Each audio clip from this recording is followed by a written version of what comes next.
ಒಂದು ಹೊಸ ತಂಡಕ್ಕೆ ಡಿ ಬಾಸ್ ಅಭಿಮಾನಿಗಳು ಈ ಲೆವೆಲ್ ನಮ್ನ ಆ ಒಂದು ಸಾಂಗ್ ಗೋಸ್ಕರ ಈ ಲೆವೆಲ್ ಮೆರೆಸ್ತಾ ಇದಾರೆ ಅಂದ್ರೆ ಪಾರ್ಟ್ 2 ಬರ್ತದೆ. ಪಾರ್ಟ್ 2 ಇನ್ನೂ ಅದ್ದೂರಿಯಾಗಿ ಬರುತ್ತೆ. ಸನಾತನ ಧರ್ಮದ ಬಗ್ಗೆ ಇದೆ, ಒಂದು ಕಾವಲುಗಾರನ ಬಗ್ಗೆ ಇದೆ, ಆದಷ್ಟು ಬೇಗ ಬರುತ್ತೆ. ಇದು ಎಲ್ಲೂ ಹೇಳಿಲ್ಲ, ಇವಾಗ ಹೇಳ್ತಾರೆ ಒಂದು ಕಾವಲುಗಾರನ ಬಗ್ಗೆ ಇದೆ ಅಂತ. ಆದಷ್ಟು ಬೇಗ ಬರುತ್ತೆ. ಇದೇ ವರ್ಷ ಅನ್ಕೊಂಡಿರ್ಲಿಲ್ಲ ನಾನು ಫಸ್ಟ್ ಡೇ ನಮ್ಗೆ ಈ ತರ ಒಂದು ಹೌಸ್ಫುಲ್ ಶೋ ಸಿಗುತ್ತೆ ಅಂತ.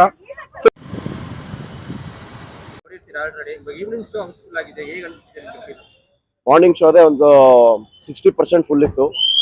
ಒಂದು ಕಂಪ್ಲೀಟ್ಲಿ ಹೊಸ ಟೀಮ್ ಇದು. ಅಂದ್ರೆ ಡೈರೆಕ್ಟರ್ ಹೊಸೊಬ್ರು, ಹೀರೋನು ಹೊಸೊಬ್ಬ.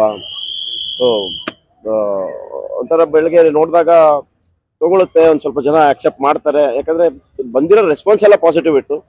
ಬಟ್ ನಾವು ಅಲ್ಲಿ ಮೇನ್ ಥಿಯೇಟರ್ ಅಲ್ಲಿ ಇದ್ದಾಗ ಗೊತ್ತಾಯ್ತು ಈ ತರ ವೀರೇಶ್ ಅಲ್ಲಿ ಹೌಸ್ಫುಲ್ ಆಗ್ತದೆ ಅಂತ ಅಂದ್ಬಿಟ್ಟು. ಸೊ ಇಲ್ಲಿ ಬಂದ್ವಿ. ಇಲ್ಲಿ ನೀವೇ ನೋಡಿದ್ರಿ ಜನ ಕೊಟ್ಟರ ಪ್ರೀತಿನ. ಇದಕ್ ಮೇಲೆ ನಾವ್ ಇನ್ನೇನ್ ಹೇಳಕ್ಕಾಗತ್ತೆ ಸರ್. ಈ ಪ್ರೀತಿಗೋಸ್ಕರನೇ ಕೆಲಸ ಮಾಡ್ತಾ ಇದೀವಿ. ಆ ಪ್ರೀತಿ ಇದ್ರೆ ಸಾಕು.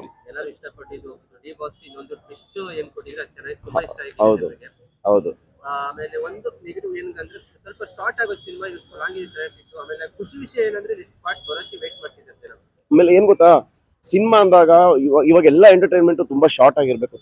ಸುಮ್ನೆ ನಾವು ಮಾಡ್ಬೇಕು ಅಂತ ಅನ್ಬಿಟ್ಟು ಹೇಳ್ಕೊಂಡು ಹೋಗಕ್ ಆಗೋದಿಲ್ಲ. ಹಂಗ್ ಮಾಡ್ಬೇಕು ಅಂದ್ರೆ ವೆಬ್ ಸೀರೀಸ್ ಪ್ಲಾನ್ ಇದೆ, ಅದನ್ನು ಮಾಡ್ತೀವಿ, ಅದು ಬೇರೆ ಮಾತು. ಬಟ್ ಏನಂತಂದ್ರೆ ಸಿನಿಮಾ ಎಷ್ಟಿದೆಯೋ ಅಷ್ಟು ತೋರ್ಸಕ್ಕಿದೆ, ಅದು ಕರೆಕ್ಟ್ ಆಗಿರುತ್ತೆ. ಸುಮ್ನೆ ಅನ್ನೆಸೆಸರಿ ಸೀನ್ಸ್ ಒಂದು ರನ್ ಟೈಮ್ ತಗೊಬೇಕು, ಒಂದ್ 2.5 hour ಮಾಡ್ಬೇಕು ಅಂತಂದ್ರೆ ಅನ್ನೆಸೆಸರಿ ಆಗಿ ಸೀನ್ಸ್ ಇಡೋದು ಅವೆಲ್ಲ ಅಷ್ಟು ಯೂಸ್ ಆಗಲ್ಲ. ಎಷ್ಟು ಬೇಕು ಕತೆಗೆ ಅಷ್ಟು ಮಾಡಿದೀವಿ. ಪಾರ್ಟ್ 2 ಬರ್ತದೆ. ಪಾರ್ಟ್ 2 ಇನ್ನೂ ಅದ್ದೂರಿಯಾಗಿ ಬರುತ್ತೆ. ಸನಾತನ ಧರ್ಮದ ಬಗ್ಗೆ ಇದೆ, ಒಂದು ಕಾವಲುಗಾರನ ಬಗ್ಗೆ ಇದೆ, ಆದಷ್ಟು ಬೇಗ ಬರುತ್ತೆ. ಇದು ಎಲ್ಲೂ ಹೇಳಿಲ್ಲ, ಇವಾಗ ಹೇಳ್ತಾರೆ ಒಂದು ಕಾವಲುಗಾರನ ಬಗ್ಗೆ ಇದೆ ಅಂತ. ಆದಷ್ಟು ಬೇಗ ಬರುತ್ತೆ. ಇದೇ ವರ್ಷದೊಳಗಡೆ ಬರುತ್ತೆ.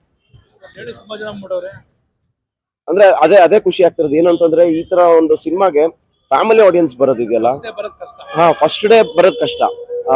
ಮೌತ್ ಟಾಕ್ ಇಂದ ಬಂದೇ ಬರ್ತಾರೆ.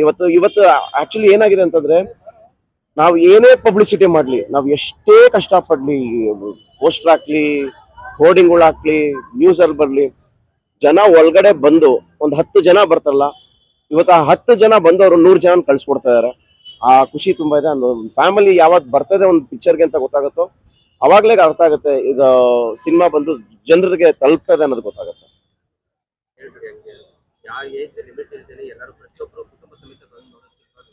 ಅದೇ ಇವಾಗ ನೀವೇ ನೋಡಿದ್ರಿ, ಮಕ್ಕಳು ಬಂದಿದ್ದಾರೆ, ಫ್ಯಾಮಿಲಿ ಬಂದಿದ್ದಾರೆ, ಕಾಲೇಜ್ ಅವ್ರು ಬಂದಿದ್ದಾರೆ.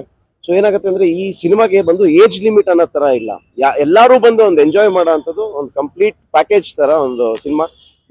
ನಾನು ಅನ್ಕೊಂಡಿದ್ದೆ ಹಂಗಾಗುತ್ತೆ ಅಂತ. ಬಟ್ ಇವತ್ತು ನೀವು ಬಂದಿರೋ ಆಡಿಯನ್ಸ್ ನೋಡಿದ್ರೇನೆ ಗೊತ್ತಾಗುತ್ತೆ ಅದಾಗಿದೆ. ನಾವು ಅನ್ಕೊಂಡಿದ್ನ ನಾವು ರೀಚ್ ಮಾಡಿದೀವಿ ಅಂತ ಅನಿಸ್ತಾ ಇದೆ. Thank you. ಮಾರ್ನಿಂಗ್ ಶೋ ನಾವು ಅನುಪಮಾಲಿ ಓಪನಿಂಗ್ ನಮ್ದು ಫಸ್ಟ್ ಶೋ ಬಂದಾಗ ಆಲ್ಮೋಸ್ಟ್ 60% ಫಿಲ್ ಇತ್ತು, ನೀವೆಲ್ಲ ನೋಡಿದ್ರಿ. ಸೊ ನನ್ಗೆ ಭಯ ಆಯ್ತು ಅಂದ್ರೆ ಜನ ನೆಕ್ಸ್ಟ್ ಶೋ ಎಲ್ಲ ಹಿಂಗ್ತದೆ ಅಂತ. ಈಗ ವೀರೇಶ್ 4 ಶೋ ಹೌಸ್ಫುಲ್ ನೀವು ನೋಡಿದ್ರಿ, ಸೆಲೆಬ್ರೇಷನ್ ಎಲ್ಲ. ಗೊತ್ತಿಲ್ಲ, ಒಂದು ಹೊಸ ತಂಡಕ್ಕೆ ಡಿ ಬಾಸ್ ಅಭಿಮಾನಿಗಳು ಈ ಲೆವೆಲ್ ನಮ್ನ ಆ ಒಂದು ಸಾಂಗ್ ಗೋಸ್ಕರ ಈ ಲೆವೆಲ್ ಮೆರೆಸ್ತಾ ಇದಾರೆ ಅಂದ್ರೆ I am just speechless. Actually ಬೆಳಗ್ಗೆ ತುಂಬಾ ಟೆನ್ಸ್ಡ್ ಆಗಿದೆ ನಾನು ಮಾತಾಡ್ಬೇಕಾರೆ. ಬಟ್ ಇವಾಗ ಒಂದು ಲೆವೆಲ್ ಕೈ ಹಿಡಿತಾರೆ ಅನ್ನೋದು ಒಂದು ಫೀಲ್ ಇದೆ. So I am hoping for the best. ದೇವರೇ ಅನ್ಕೊಂಡಿರ್ಲಿಲ್ಲ ನಾನು ಫಸ್ಟ್ ಡೇ ನಮ್ಗೆ ಈ ತರ ಒಂದು ಹೌಸ್ಫುಲ್ ಶೋ ಸಿಗುತ್ತೆ ಅಂತ. ಸೊ ಈಗ 7 ಗಂಟೆ ಶೋನು ಫಾಸ್ಟ್ ಫಿಲಿಂಗ್ ತೋರಿಸ್ತಾ ಇದೆ. So really happy with the thing what it is going. ಖುಷಿ ಆಗ್ತದೆ ಸರ್. ಸರ್ ಅಂದ್ರೆ ಶ್ರಮ ಅಂತೂ ಹಾಕಿದೀವಿ. ಅಂದ್ರೆ ಜನ ಹೆಂಗ್ ಕೈ ಹಿಡಿತಾರೆ ಅನ್ನೋದು ಗೊತ್ತಿರ್ಲಿಲ್ಲ ಸರ್. ಅಂದ್ರೆ ನಾವು ನೋಡ್ತಾ ಇದ್ವಿ ಕನ್ನಡ ಸಿನಿಮಾ ಅದ್ರಲ್ಲಿ ಕಂಟೆಂಟ್ ಬರ್ತಾ ಇಲ್ಲ, ಹಂಗೆ ಒಂದ್ ಕಂಟೆಂಟ್ ಮಾಡೋ ಜನ ಈ ತರ ಸಪೋರ್ಟ್ ಮಾಡ್ತಾರೆ ಅನ್ನೋದು ಒಂದು ಹೋಪ್ ಸಿಗುತ್ತೆ. ನೀವು ನೋಡ್ತಾ ಇದೀರಾ ಎಲ್ಲ ಫ್ಯಾಮಿಲಿ ಕ್ರೌಡ್ ಯಾವ ತರ ಬರ್ತಾ ಇದಾರೆ ಅಂತ. So I am really happy with like ಈ ತರ ಒಂದು ಸಸ್ಪೆನ್ಸ್ ಫಿಲಮ್ ನ ಒಂದು ಫ್ಯಾಮಿಲಿ ಓರಿಯೆಂಟೆಡ್ ಫಿಲಮ್ ತರ ಸೆಲೆಬ್ರೇಷನ್ ಮಾಡ್ತಾರೆ ಅಂತ ದೇವರನ್ನೇ ಅನ್ಕೊಂಡಿಲ್ಲ. ಅದು ಒಬ್ಬ ಹೊಸ ಡೈರೆಕ್ಟರ್ ಈ ಲೆವೆಲ್ ರೆಸ್ಪಾನ್ಸ್ ಸಿಗುತ್ತೆ ಅಂತ ಗೊತ್ತಿಲ್ಲ. ಸಾಯೋರ್ಗು ಚಿರೋಣಿ ಆಗಿರ್ತೀನಿ ಸರ್. Thank you.